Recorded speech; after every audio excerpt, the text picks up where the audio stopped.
ગુજરાતમાં વિસાવદર બેઠક પર યોજાયેલી પેટા ચૂંટણીમાં ગોપાલ ઇટાલિયાની જીતના ગણતરીના જ દિવસોમાં પાટીદાર અનામત આંદોલન સાથે સંકળાયેલા નેતાઓએ ગાંધીનગરમાં એક બેઠક બોલાવતા અનેક ચર્ચાઓએ જોર પકડ્યું છે। ગાંધીનગરમાં યોજાયેલી ચિંતન શિબિરમાં પાટીદાર અનામત આંદોલન સાથે સંકળાયેલા અલ્પેશ કથિરિયા, દિનેશ ભાંભણિયા, ચિરાગ પટેલ, લલિત વસોયા સહિત લલિત કદગધરા સહિતના તમામ નેતાઓ ઉપસ્થિત રહ્યા હતા, જેઓએ પાટીદાર સમાજને અસર કરતા 10 મહત્વના મુદ્દાઓ પર ચર્ચા કરી। આ બેઠકમાં પાટીદાર આગેવાન જયેશ પટેલને આમંત્રણ ન આપવામાં આવતા હોબાળો થયો હતો। બેઠકમાં સ્થાનિક સ્વરાજની ચૂંટણીમાં ઈડબ્લ્યુએસને અનામત આપવા માટેની માંગ કરવામાં આવી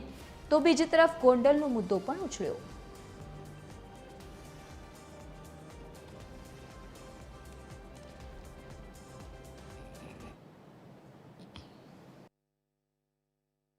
બીજી વાત એ છે કે હમણાં સ્થાનિક સ્વરાજની ચૂંટણીમાં ઓબીસી અનામત દાખલ કરવામાં આવી છે। ઓબીસી સમાજને પોતાના અનામતના ક્રાઇટેરિયા પ્રમાણે સ્થાનિક સ્વરાજમાં પ્રતિનિધિત્વ મળે છે, એની સીટો મળે છે અને ઓબીસી અનામતનો લાભ મળે છે। તો અમે પણ બહુ બધા સંઘર્ષ કરી, બહુ બધી મહેનત કરી અને આર્થિક ધોરણે અનામત સમાજને મળેલી છે, બિન અનામત વર્ગના લોકોને। તો બિન અનામત વર્ગના લોકોને જે આર્થિક ધોરણે અનામત મળી છે એ ગ્રામ પંચાયત કક્ષાએ અને સ્થાનિક સ્વરાજની ચૂંટણીમાં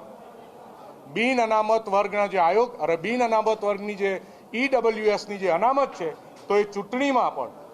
બિન અનામત વર્ગના આર્થિક રીતે પછાત લોકોને ચૂંટણીમાં પણ પ્રતિનિધિત્વનો એક ઓબીસીને સમકક્ષ મોકો મળે અને એમાં જે કરવું પડે એની સરકાર વ્યવસ્થા કરે। પહેલો મુદ્દો છે કે સમાજના યુવાનો પરના જે બાકી કેસો રહી જાય છે પરત ખેંચાવા જોઈએ। બીજી જે બાબત છે કે આ જ આંદોલનથી અનામત આયોગની રચના થઈ છે, જેમાં છેલ્લા 2.5 વર્ષથી ચેરમેનની નિમણૂક નથી થઈ, એની નિમણૂક થવી જોઈએ। ત્રીજી મહત્વની બાબત છે કે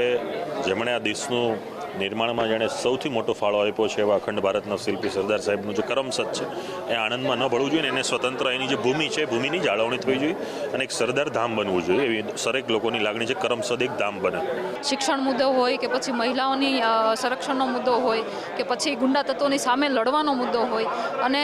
ખાસ કરીને બિન અનામત આયોગની જે વાત હતી કે આટલા સમયથી લડાઈ લડી અને લોકોએ આટલી મહેનત કરીને જે લાવ્યા છે અને સવર્ણ સમાજ માટે લાવ્યા છે, છતાં પણ કહેવાય ને કે લોકોમાં ક્યાંક અવેરનેસ નથી અને એ અવેરનેસ પૂરી પાડવાનું કામ પણ કદાચ અમારું જ છે ને અમે ક્યાંક ચૂકી ગયા છે। તો આજે તમામ લોકોને જ્યાં જ્યાં પણ અગવડ પડતી હતી એ મુદ્દાઓ ઉપર આજે ચર્ચાઓ વિચારણાઓ થઈ અને બધા એની સાથે સહમત થયા છે કે ભાઈ આટલા મુદ્દા ઉપર લડીશું તો ક્યારે પરિણામ આવશે, કારણ કે ઘણા મુદ્દાઓ એવા હોય છે કે જેની કાયદાકીય ગૂંચવણો હોય છે કે એનો પ્રશ્ન તમે રજૂઆત કરવા જાઓ ને પતી જાય એવું નથી હોતું, એટલે ઘણા પ્રશ્નો પણ એવા છે કે જે લાંબી લેન્ધી પ્રોસેસ છે।